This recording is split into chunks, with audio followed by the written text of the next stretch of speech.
Hello and welcome to Pantheon of the Geeks. This is a quick preview / review of Leviathan. I've not had a chance to read through it all yet. I've just had a quick look at the rules and I thought I'd show you what was in there. If you haven't been able to get hold of a copy of this, I was very lucky to get hold of a copy of this. As they sold out very quickly, didn't they? So, yeah, again. So this is the cover case. I've took the box out. For note, Claire's also got Tempestus to read, so if you wanted to do a quick book review, let us know. Yep. But you get two books in that slip case. You get the Leviathan bigger book here, which is basically the background for the full campaign. This is the one I've not really had a chance to have a look through, even though it does look amazing again, just like any of the books have produced. We've got Tempestus in there, which Claire's really excited about. Yay! We've got Tyranids in there, which Claire's really excited about. And there's Tempestus and Tyranids, Tyranid and Tempestus. You can see there's a lot in here. There's a lot of nice pictures in there. I've had a flick through and just looked at the pictures and gone, yeah. I'm not bothered about them. No, normal Imperial Guard. I've got some guards, so I'm moderately excited. If only it was Talon and it was a tank army, then I'd be really excited. Come on, Games Workshop, do the Talon models, please. Or Death Corps in plastic. One of the two. Or Krieg. Yeah. Just throwing it out there. Yeah. Red Scar. So there's a nice map for everybody who likes maps. If your name's Winston Churchill, he likes maps. I don't blame him. Maps are cool. The Eyes of Cryptus. It was like a binary star system. I haven't read any of this yet. I'm just looking at the picture.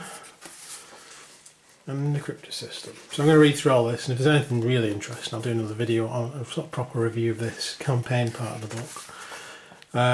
That looks really cool. Don't know what that is. The Aegis de Minor. An asteroid belt made of diamonds by the looks of it. Awesome. And why not? Because it would exist somewhere probably. You know, there's no reason why not. No. Physics said it should. I'm sure Brian Cox said that once. There was an entire planet that could be made out of diamond. Why not? If Brian Cox says it, it must be true. Terror Sheild. There we go. War in the Killing Fields. That wasn't sarcasm, by the way. I do like Brian Cox. I do believe him. He's a flipping genius. Sisters of Battle. For Claire's really excited because she's got Sisters of Battle. Claire's really excited about a lot of this, really. The Swarm Descends, The Leap of Faith. That sounds interesting. Yeah. You're going to repaint your Sisters of Battle? I am actually, yeah. Because at the moment they're kind of like blue and red and gold, so I might go with one of the mainstream. Yeah, one of these. What do you call it? Yeah. That was a good time. Yeah. It was almost like it was planned. It wasn't really. One of them. I like this one. I like this white colour. Yeah, she's the Canoness. She's actually a named character in this, Canoness Grace. Magda Grace, apparently. She's in this book. You're right. So, yeah, that's the Order of the Sacred Rose. So, See, I'm hoping they do bring out some new models for the Sisters. Hope so.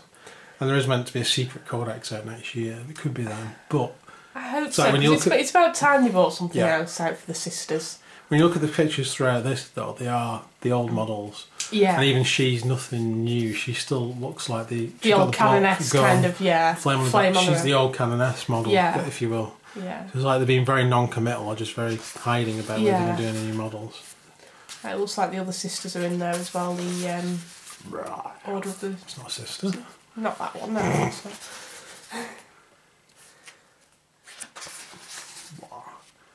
Asphodex. Shadows of Asphodex. That looks like fun. The Sheild tested. One of the Sheild worlds, I presume. Having a big battle. Ogrins.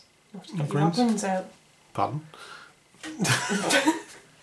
Yeah, I've got a few Ogrins. Only a few though. And Adeptus Mechanicus. Pretty much standard Cadian.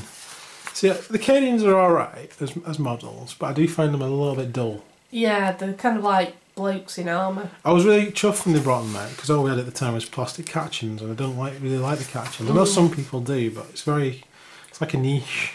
It's not like the standard Imperial Guard army. So they brought out the standard Imperial Guard army, and I'm still not happy because of the standard Imperial Guard. I want to learn. I just want a big tank army. I might just paint my guys tank army. What's that? IXOI. Is that like Roman numerals gone mad? Must Or is it be, the name of a planet? Hammers of IXOI. I don't know, probably A toxic fate. lizard men would be able to tell you. We've got to ask Lord Croak. Okay. I don't think he's in the 40k universe, which is a shame. The Breaking Storm. So as you can see, it's a full campaign. Just church. Flying church. that pretty much sums up any of the Imperial Guard facilities. Look, it's flying church. Brilliant. Aeros. They're like mining platforms or something. I don't know what they are. They're just defence guns or something. I thought that was a chocolate. See, I miss all these from Battlefleet Gothic. I wish they never got rid of Battlefleet Gothic. They should have improved on that. It was ace. I feel like an old man. I wish they never got rid of Battlefleet Gothic. In my day, we had Battlefleet Gothic and Necromunda. No one knows what they are anymore. Probably. Blood Bowl. Blood Bowl. Oh, Blood Bowl. Warhammer Quest. Warhammer Quest. Oh, that's a game they should bring back. Yeah. Oh, man. So, yeah, some interesting Cadian colours here. What's this going on? I like that. That's posh. It's instantly drawn to red. Who's this dude? Major Henring Jest. Genst. Is perhaps the most gifted pilot in 14,033rd. Though his command position should be, in theory, see him removed from a cockpit of his beloved Valkyrie Aquila Prime, he prefers to lead by example. He looks like that guy from Star Wars. Is it General Medine? General Nadine. Hello, General Nadine. Oh, Bob. Bob the Sky Brood. Bob! Bob is the best. No, sorry. Fred. See, but they do have names. The Scourge of Ventor Kai, Coward's Bane. That's not a particularly great name, though, is it? Really? Well, it's not as good as Bob. No. Sporcist, Sporefield, Doom in the Skies, War of the Mists. Some more good pictures. The Winged Hunt. Pardon. The Beasts of Tataros. Totoro. Beasts of Totoro. That wouldn't be that scary though, would it? The Shield Shattered. Ooh. So, it's not going to go well. Parasites from the Undercity. Oh dear. Doesn't sound good either. No. Fodian Guard. Tempest. Capic Eagle. There's some more Tempest Eagle's claws. Mm. Kind of like the standard Tempest's colours. Yeah. Not like yours. Yours are cool. Mine are black. Mine's If you haven't seen them centaurs. already, go and have a look at this showcase video we did on Claws Tempestus. Please do. It's very cool. This guy here, who's probably a very new model that's not been released yet. So rumours are, and I'll go on the rumour mill this time. This is a rumour, so don't quote me, remember, this is a rumour. But this is going to be in the box set, which was like Stormclaw, as the limited edition leader for the Brood guys. But when you see him, he's about the same size as the one from Space Hulk. And he's sort of in the same position as well. He's just stood on a piece of carapace instead, and he's got more claws going on. But that would be a very cool model if they do it. And I hope they do a box set like Stormclaw, because it makes sense, because they released a book, box set, book. Yeah. So I like to see the same It'd be format. interesting to see who's going to be in the box set. Well, I would imagine Blood Angels, because this is the Shield of Baal. It's Yeah. kind of a giveaway. Blood Angels should definitely be in it, with this limited edition Blood Angel Commander and then Tyranids. Yeah. So obviously it's not going very well because the shield's been smashed. I'm only quoting what I've seen, that you've seen as well, because I haven't looked at this before. It's like it all goes wrong, a bit like in Stormclaw, and then the Blood Angels will come in and help out. And something will go really wrong at the end, like it did. Which is a cool format. I like it. I'm not knocking that. Let's get as many races in there as possible with new releases. Because I even heard, on the grapevine again, don't quote me, is that the Necrons will be in at the end of it. Ooh. But that might be pure fiction. Oh, cool, look at this. Yeah. That's Celestine, isn't it? It is. Without the wings. Yeah. Just on a massive building. Yes. Island of Faith, or whatever it is. I'd That's laugh right. if that's what it's called. I would laugh. It probably The is. Isle of actually. Faith. Won't put it past them. Shield destroyed. Well, there's a big giveaway there, so we Yeah. know what's going to happen there. But yeah, that's paraphrasing. However, the rules, which more people will be probably interested in than just flicking through that. We'll get to that now. The rules. The first part of this, which I did already have a look at very briefly, is death. Cities of Death, sorry. So you've got how to use this book, which gives you most of it's from like Cities of Death or Death from the Skies, or using forces from Hive Fleet Leviathan. I don't see why you can't use forces from any Hive Fleet. I was a Kraken, and I'll be using the formations from this. It makes sense. A Splinter Fleet of Kraken meeting up with Leviathan, which the Elder tried to stop at some point, but failed. So they would have got the information from each other. So we've got the missions, Echoes of War missions first, I believe. Yeah, Echoes of War. The Vitreous Strike, which are the refights of the initial conflict. And the Great Coral War, there it is, just as a battle again, the old models. Echoes of the War, this is Sheild tested. So everything that will be in the Leviathan book will be here. Skyward of Eros, Skywar of Eros even, I can't see that properly. Got Valkyrie there being chased by Hive Crones and stuff. Which we have, so that'll be good to refight. Beast of Totoro, Beast of Totoro. Wrath of what? Shilles. Sounds very that was Sister like of Sister of Battley, yeah. Sister of Battley again. Sister of Battley. I'm glad they're in it actually, because they've been away from the shelves for far too long, and it's caused a lot of. Are they coming? Are they getting I want rid to of see them? some new models for them. I do as Seriously, well. I Please, think Games it'll sell. Workshop, some new tanks, models, really cool weapons. The excuse is they don't sell well is a bit old because they don't have any new models. Of course they don't sell well. The amount of people I've seen going No-brainer. into GW saying, "Have you got a Sisters of Battle Codex?" No, it's only on a download. Yeah. I think suggests that there's a lot of Sisters of Battle people out there that like them. Yep, so this is the new Cities of Death. So these are the rules for the Cities of Death, as you can see there. Missions, there's obviously a chart. Fire Sweep, High Ground, Domination, Maximum Attrition, Urban Assault, Isolated Resistance. Got about 66 objectives over 66 here. objectives over there. Is that a D66? Yeah, D66. Right, so it's D6, and then gonna for say. 10s are D6 for units. You'll be playing it for a year. Yeah. And Cities of Objectives are here again. This is what they actually mean, like secure a building is score 1 victory point if you control an objective marker at the end of your turn. So that's pretty cool. And I'll have to have a look through this properly. See what, I mean it's random what you get anyway, so. So these are the actual missions, Fire Sweep. You see it there. Looks pretty cool. I would like the new Cities of Death board, it's just cost again. Yeah. Be awesome to have that. Cities of Death High Ground. Cities of Death Domination. Cities of Death Urban Assault. I've just missed one though. Maximum Attrition. Back to Urban Assault. Isolated Resistance. And then some pictures. And then we get on to Death from the Skies. I did have a look through this. Basically, to paraphrase it, is that in the campaigns where you've got the fighter races rule, you roll on these tables, and there's a table for each race, to see what your flyers, or flying monstrous creatures, have as a special rule. For instance, all the Space Marines, where the Grey Knights or whatever, if you're all 1 or a 2, you get a +1 to your ballistic skill. It's just named different things, but it's exactly the same. The Elder are the same as well, they get +1 to their ballistic skill. Chaos Space Marines +1 to their ballistic skill. So it's a useful little boost, even if you're on a 1 or a 2.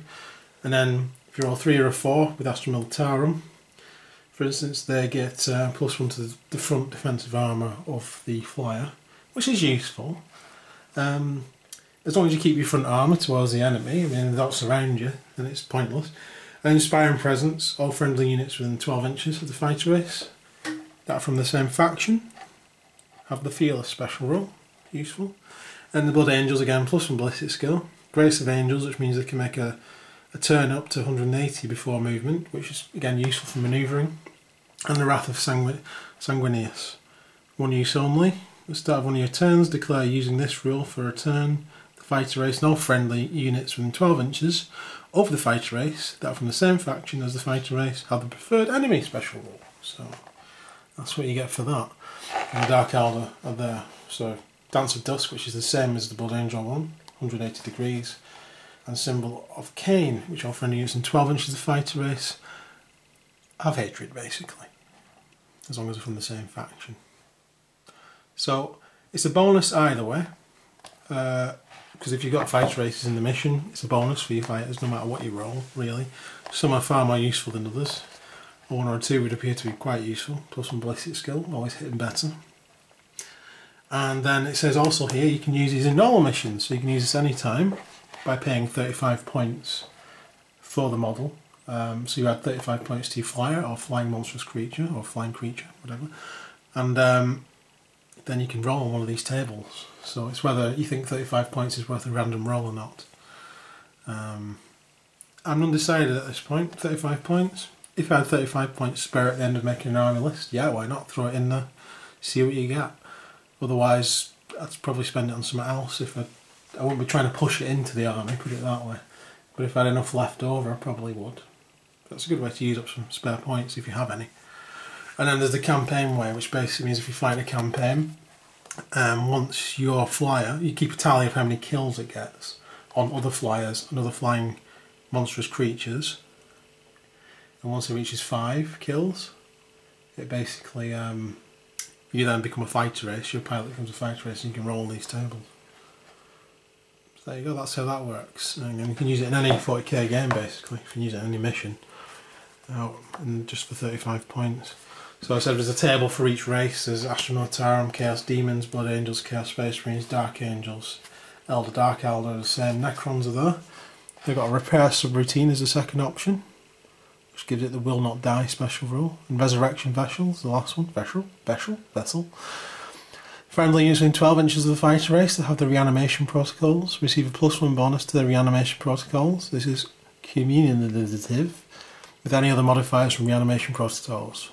But can I improve it beyond 4+? So there you go. You've got Grey Knights. Yep, the Psychic Pilot is the last option there, and Mental Challenge is the second one. And if you roll over, turn over the page, roll over the page. We have Orcs, which is, first one's Fly Boss, which is not to be confused with the actual Fly Boss upgrade. It is different. This gives it +1 ballistic skill. Shiny armour, +1 to the front armour. And Idol of Gork, 12 inches, have the Feel No Pain on the 6 from any Orcs basically. And Space Marines, generic Space Marines, Tau, again with the targeting array with a +1 ballistic skill to start with. Space Wolf, +1 ballistic skill to start with. Beast Hunter, fighter races as a monster hunter special roll. Blessing of the Wolf, as it will not die special roll. There's some that's worth getting. Space Wolf one's definitely worth getting, I think. Anything there would be pretty good, in my opinion. You might disagree, I don't. I'd definitely probably spend 35 points on the Space Wolf. Nids. Lone Hunter. The fighter race automatically passes any instinctive behaviour tests. Useful. And if the fighter race has a Synapse creature special roll, it increases it by 3 inches. Useful. Adapted Resilience. Add 1 to the wounds characteristic. Useful. Sudden Escape. The fighter race is within 12 inches of the table edge. It can enter ongoing reserves at the start of the enemy shooting phase before any shooting attacks are carried out. Yeah, that's alright. And any other faction. In case they've not put one on here. Crack Shot, Evasive Manoeuvres and Inspiring Aircraft. Yeah, there you go. I'll probably cover the Sisters of Battle. Any other faction. Because you don't want to name them, because they're women. I won't take it personally. Next is the Forces of the Leviathan, which is a new detachment, and the difference between this and an old detachment is you basically get the option of taking an extra HQ and an extra 3 troops choices. Other than that, it's identical. I'd have liked a few more heavy support choices, that would be nice, but no. And the actual benefits are command benefits, which is adapted instincts. You can re-roll instinctive behaviour roll for any unit in this detachment. Ideal mission commander, if the detachment is chosen as your primary detachment, you can choose to re-roll the result on the Warlord table, traits table. And there's a Warlord traits table there, which is 1 Cunning Foe, Infiltrate, 2 Innate Understanding, Lord, and any unit he joins as preferred enemy, 3. Evolving strategy. You must add 1 to reserve rolls. 4. Mind Eater. You gain 2 victory points for each enemy model within the independent character special rule slain by your warlord in a challenge. Killing an independent character as a result of a sweeping advance does not award these victory points. Okay.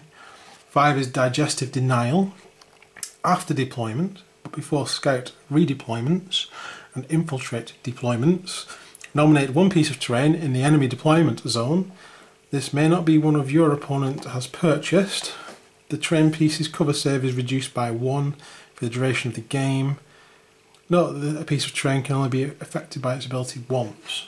Fair enough, that's a long way around of a rather useless role, in my opinion. Fair enough. No, it might be useful. It's very situational though. Adaptive Biology. The warlord suffers 1 or more unsaved wounds. It gains the Feel No Pain 5+ special roll at the beginning of its next movement phase and keeps it for the remainder of the game. That's quite good. So it's all that Digestive Denial that's really pretty, well, I suppose Mind Eater, unless you're going for victory points, but there we go. Those are the warlord traits, summary, and now we have the data sheets. So these data sheets, identical to the ones that were in White Dwarf. Nucleoid spore clusters, 15 points each. Exactly the same rules as in White Dwarf. We've got the Zoanthropes with the obviously with the upgrade for the Neurothrop, Throp, and the Malceptor.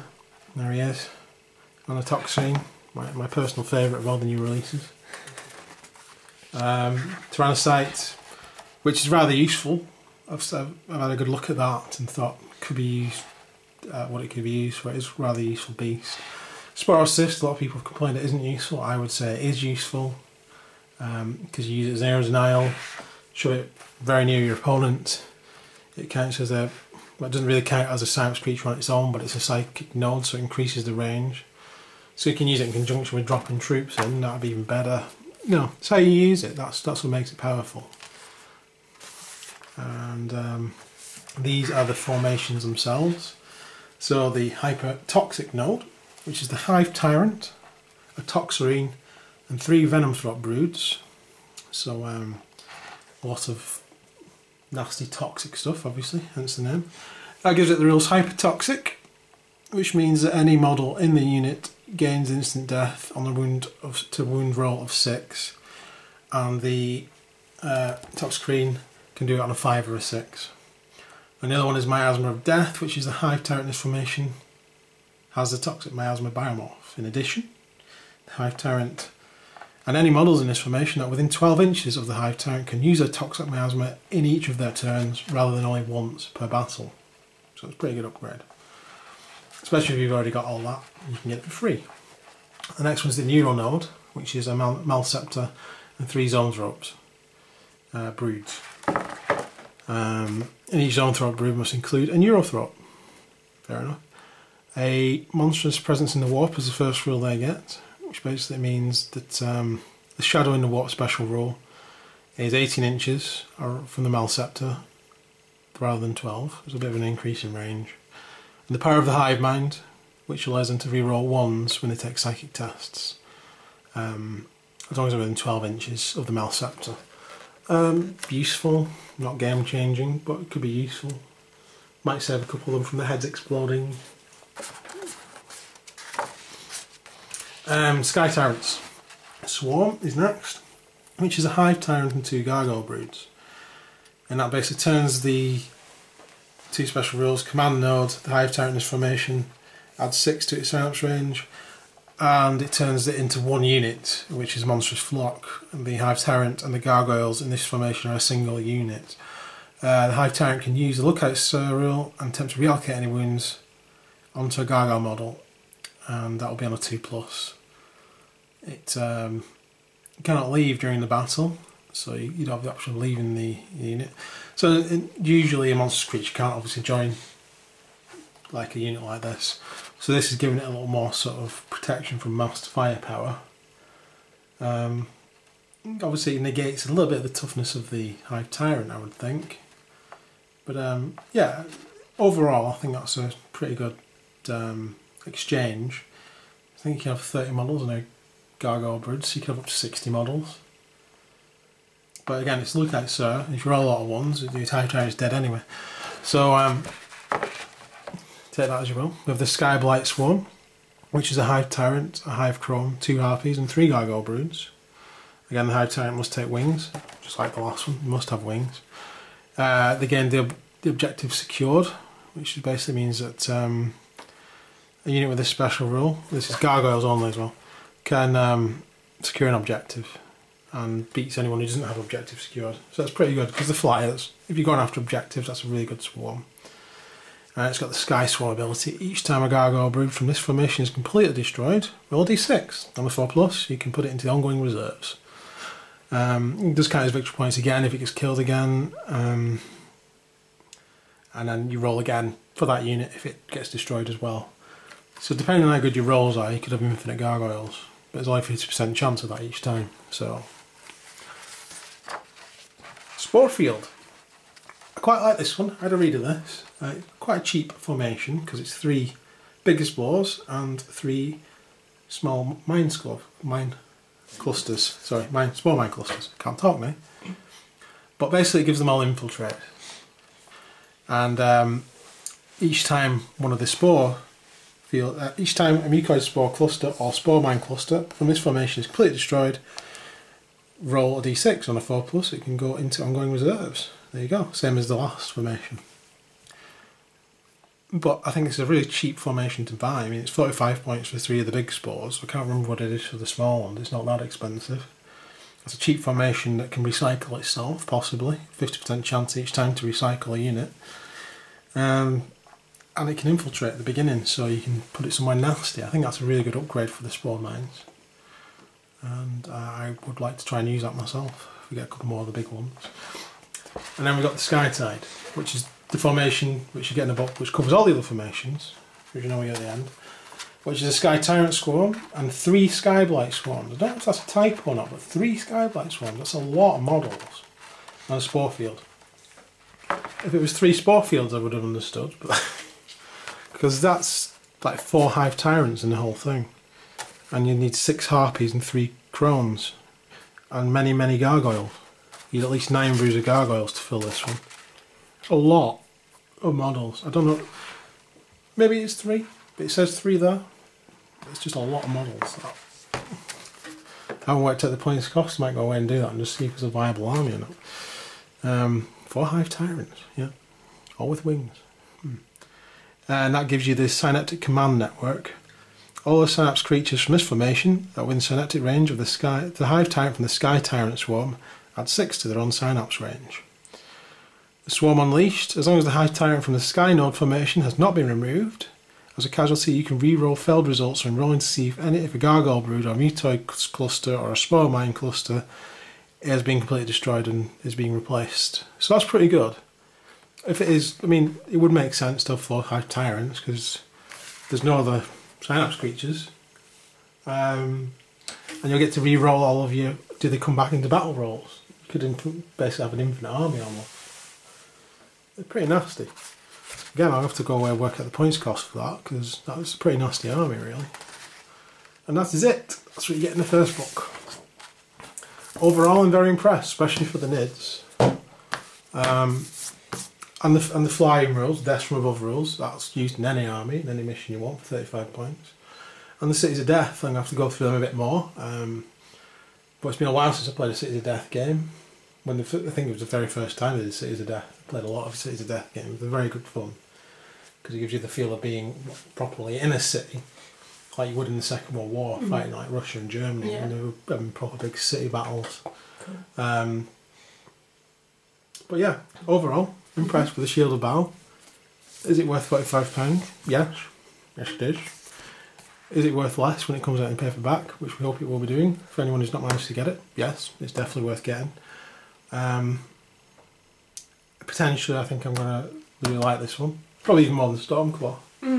Stormclaw introduced me to a new army, Space Wolves, which I hadn't really used before. Well, but this is all because I'm a Blood Angels player, and Blood Angels are meant to be in this next. I mean, Baal's a bit of a giveaway. It's got 2 of my armies. Well, I also have a big Necron army, so if that rumour about the Necrons is true, yeah. basically already got all the armies we need. Apart from guard. Mainly tanks I've got for the guard. Because they won't really start. Keep on about that. But anyway, that is the Leviathan.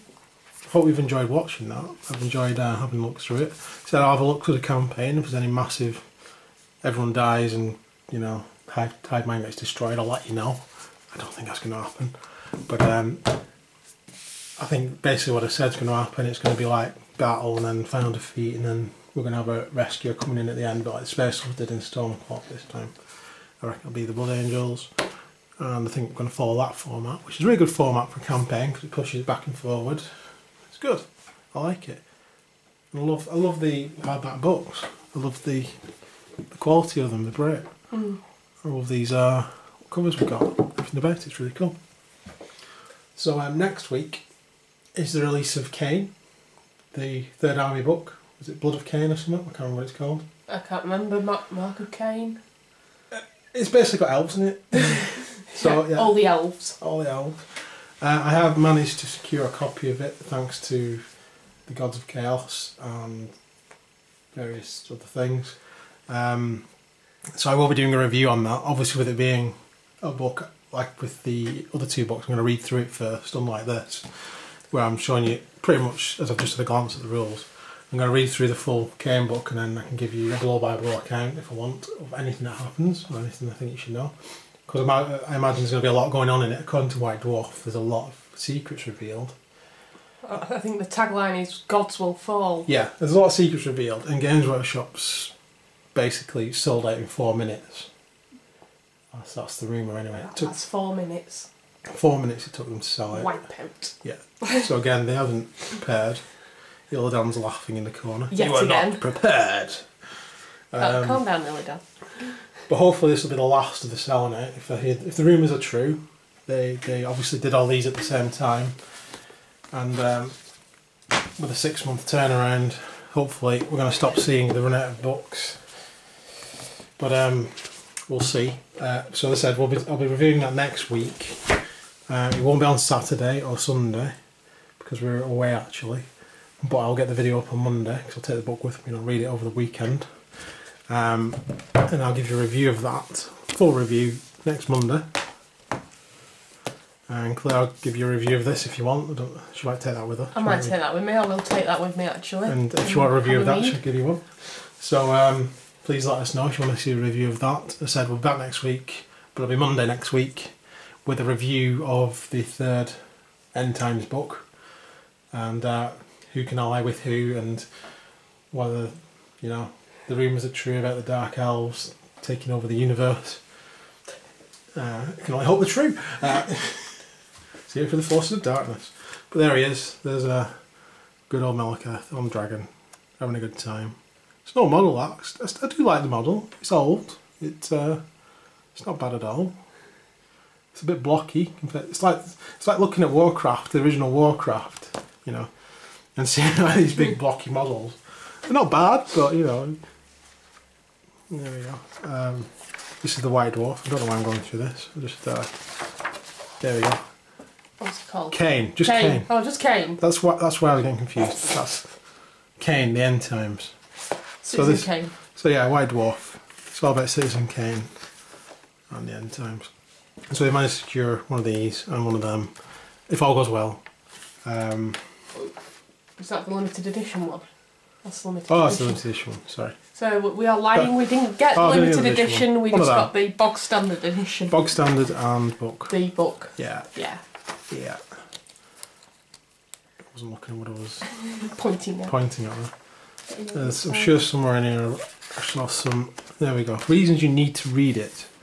Plots within plots, the dreadful truth, the depths of betrayal, death of gods, journey into madness. The dead will rise, fall of heroes, vengeance of the Shadow King, the best fight ever. Well, I don't know, I think Leviathan's a pretty good fight. And the Civil War concludes. So, that last one, Civil War concludes. Basically tells you the war between the High Elves and the Dark Elves will end. How it ends, we'll find out next week. But thanks for watching. Hope you've enjoyed this, and I hope you, if you haven't already liked and subscribed already, I'd like you to do that because that'd be amazing. And it really helps out a lot if you could do that. Please tell your friends if you've enjoyed this. Please let them know what we're doing and what we're going to be doing. That's it. That's it for me. So, yep. Again, thanks for watching, and we'll be back next week. Take care, guys. Bye. Bye.